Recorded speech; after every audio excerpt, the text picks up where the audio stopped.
Semua manusia punya salah, semua manusia punya kekurangan. Tetapi kekurangan dan kelebihan itu semua sudah ada dalam kehendak Allah. Jangan karena kita ingin mempertahankan kehidupan, kita menghancurkan kehidupan orang lain. Yang tidak haudip.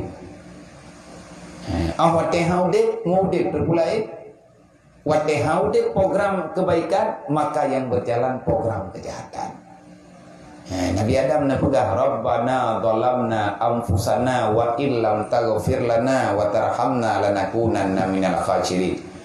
Ya Allah, lung katalah ya Allah. Lungnya ya Allah bersalah. Salah lung karena lungnya hana lung tumayang baron ya Allah. Ini Nabi Adam dro ke pegah salah dia beda pegah Nabi Adam salah. Benda kena lagi abau lung puo mau tanya Nabi Adam ada salah.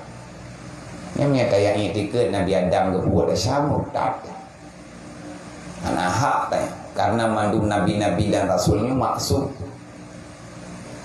temannya takdir Allah Ta'ala nya hana geyuh hukum bagna karena hana hak bagi makhluk biasa memberi menghakimi orang-orang yang telah derajatnya lebih tinggi, bahkan derajat nabi dan rasul tidak ada yang lebih tinggi daripada pangkatnya. Itu yang orang biasa. Cuma itu yang kuyucuk niat tiba. Pegalin Nabi Adam, Rabbana dhalamna anfusana, ya Allah lung katalah ya Allah.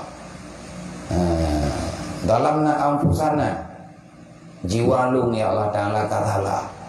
Wa illam taghfir lana, nakuma'ah lung ya Allah.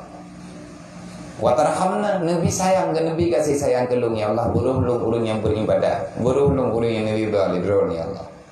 Menyahana sayang ya Allah, lanakunanna minal khasirin. Kadente ya Allah lung rugo dunia dan akhirat.